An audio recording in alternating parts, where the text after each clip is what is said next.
सियालकोट की बहादुर बेटियों से, माओ से, अपनी बहनों से इलेक्शन के दिन 8 फरवरी को आप लोगों ने बाहर निकलना है।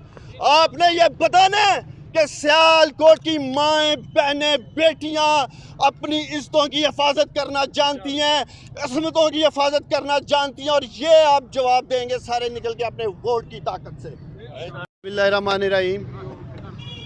एक तो यार मुझे दिली खुशी है कि सियालकोट मीडिया के साथ तकरीबन 8-9 माह के बाद मैं बात कर रहा हूँ। सबसे पहले मैं सियालकोट के मीडिया रिपोर्टर्स का दिल से शुक्रिया अदा करना चाहता हूँ कि जो 9 मई को जो बर्बरियत, जो जुल्म मेरी माँ के साथ, मेरे ख़ानदान की ख़वातीन के साथ, और आप लोगों ने खुद जाकर रिपोर्ट किया कि मेरे घर की सिर्फ दीवारें बची थीं, कुछ नहीं बचा था।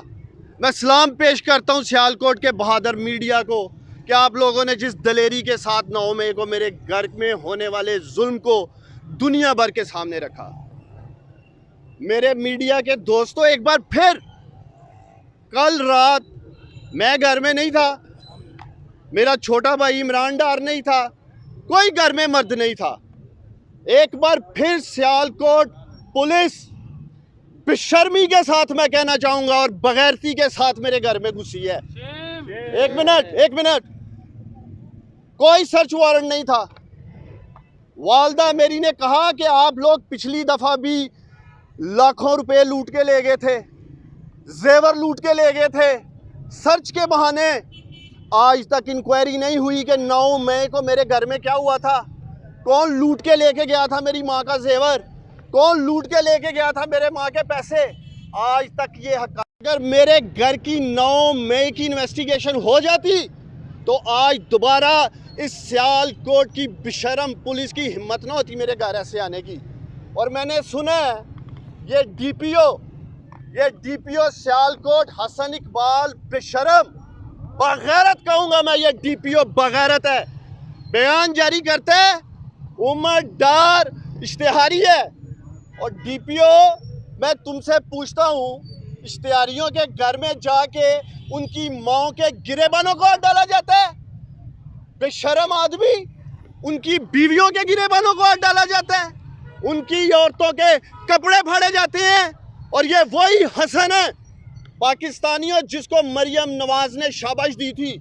आप सब जानते हैं ये डीपीओ हसन मेरे और मेरी फैमिली के साथ ज़ातियात पे उतरा हुआ है।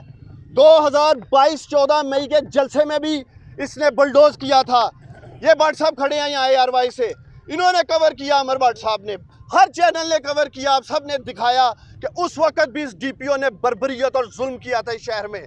उसके बाद इसी डीपीओ की क़यादत में 9 मई को मेरे घर पे हमला हुआ। उस हमले के पीछे भी ख्वाजा आसिफ था।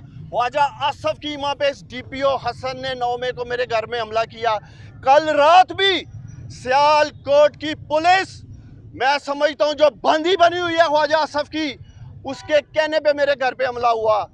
मेरा पहला मुतालबा ये है chief election commissioner of Pakistan से, सिकंदर सुल्तान राजा साहेब, सियालकोट की आवाम आपकी तरफ देख रही है। इस डीपीओ हसन के होते हुए कोई फेयर एंड फ्री इलेक्शन नहीं हो सकता सियालकोट में। कोई 8 फरवरी को फेयर एंड फ्री इलेक्शन नहीं होगा। ये देखेंगे आप लोग, ये 8 फरवरी को इस बुज़दिल बेशरम बगैरत ख्वाजा आसिफ को जिताने के लिए इलेक्शन लूटेंगे इस शहर का। और मैं अपील करता हूँ चीफ जस्टिस ऑफ पाकिस्तान से कि मेरी माँ बार बार, चीफ जस्टिस कायस फाइज ईसा साहेब, आपसे पहले मेरी माँ उमर अताब बंदियाल साहब से इंसाफ मांगती रही। मेरी माँ को इंसाफ नहीं मिला इस मुल्क में। आज आप बैठे हैं इंसाफ के मनसब पे। मैं उम्मीद करता हूँ कि आप मेरी माँ को, मेरी घर की औरतों को इंसाफ दिलाएंगे। आखिर में सियालकोट के मीडिया की वसातत से मैं ख्वाजा आसिफ को एक पैगाम देना चाहता हूँ, और मेरा ये पैगाम ख्वाजा आसिफ तक आपने पहुँचाना है। कान खोल के सुन लो ख्वाजा आसिफ, जिस बगैरती और जिस बेशर्मी पे तुम उतरे हो, हिम्मत करो, इहलाकी जुर्रत का मुजाहरा करो, इलेक्शन के मैदान में मेरी माँ का मुकाबला करो 8 फरवरी को। उस्मान डार अपनी माँ के साथ खड़ा है और मैं देखूंगा इलेक्शन में कि मेरी माँ के साथ कौन जुल्म करता है। मैं यही ऐलान करने आया था कि मैं अपनी माँ के साथ खड़ा हूं। अगर तुम में गैरत है, बगैरत शख्स, तो आना, भागना नहीं इलेक्शन में। और मैं सियालकोट के लोगों से मुखातब हूँ। 8 फरवरी को सियालकोट के ये गयूर, बहादुर और गैरतमंद लोग फैसला करेंगे कि वो अपने वोट की ताकत से इस बगैरत ख्वाजा आसिफ को, इस बेशरम को, इस बुज़दिल को वोट देंगे या मेरी बहादुर माँ को वोट दे के ये पैगाम देंगे कि वो गैरतमंद लोगों के साथ खड़े हैं। बिस्मिल्लाहिर्रहमानिर्रहीम। एक तो यार मुझे दिली खुशी है कि सियालकोट मीडिया के साथ तकरीबन 8-9 माह के बाद मैं बात कर रहा हूँ। सबसे पहले मैं सियालकोट के मीडिया रिपोर्टर्स का दिल से शुक्रिया अदा करना चाहता हूँ कि जो 9 मई को जो बर्बरियत, जो जुल्म मेरी माँ के साथ, मेरे ख़ानदान की ख़वातीन के साथ, और आप लोगों ने खुद जाकर रिपोर्ट किया कि मेरे घर की सिर्फ दीवारें बची थीं, कुछ नहीं बचा था। मैं सलाम पेश करता हूँ सियालकोट के बहादुर मीडिया को कि आप लोगों ने जिस दलेरी के साथ 9 मई को मेरे घर में होने वाले जुल्म को दुनिया भर के सामने रखा। मेरे मीडिया के दोस्तों, एक बार फिर कल रात मैं घर में नहीं था, मेरा छोटा भाई इमरान डार नहीं था, कोई घर में मर्द नहीं था। एक बार फिर सियालकोट पुलिस बेशर्मी के साथ, मैं कहना चाहूँगा, और बगैरती के साथ मेरे घर में घुसी है। एक मिनट, कोई सर्च वारंट नहीं था। वालदा मेरी ने कहा कि आप लोग पिछली दफ़ा भी लाखों रुपए लूट के ले गए थे, जेवर लूट के ले गए थे। सर्च के बहाने आज तक इंक्वायरी नहीं हुई कि 9 मई को मेरे घर में क्या हुआ था, कौन लूट के लेके गया था मेरी माँ का जेवर, कौन लूट के लेके गया था मेरे माँ के पैसे। आज तक ये जितना मीडिया है मैं उनका शुक्र अदा करती हूँ, बहुत शुक्रिया, थैंक यू वेरी मच मेरे बेटियों।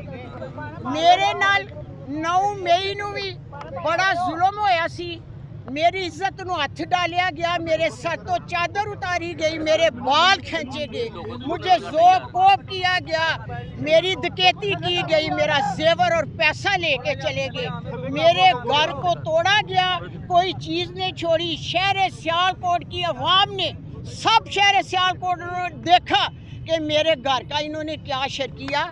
मैं सेशन कोर्ट से अपील करने आई हूँ कि मुझे इंसाफ चाहिए, मुझे आगे भी इंसाफ नहीं था मिला, मैं इंसाफ चाहती हूँ। बेटा, माएँ सबकी सांझी माएँ होती हैं। अल्लाह ताला ने हदीस में माँ को अवलीन दर्जा दिया, अवलीन दर्जा दिया। मैं आपके लिए अवलीन हूँ, मेरे नबी का हुक्म है। आज फिर घर का दरवाज़ा रात को तोड़ के अंदर दाखिल हो गए, इन्होंने मेरी कमीज को ऐसे खींच के पाड़ा, मेरी बहू के कपड़े फाड़े। क्या है ये, क्या हो रहा है? मैं चीफ जस्टिस पाकिस्तान नूं खत लिखांगी कि तुसी मनु मद्देनजर रख के अपनी वालदा वालों इस मेरी ये चलो वेख के मनु इंसाफ चाहिए, मनु इंसाफ चाहिए, मनु कुछ नहीं चाहिए। मैं अदलिया को, पाकिस्तान अदलिया से अपील करूंगी, सेशन कोर्ट से जज को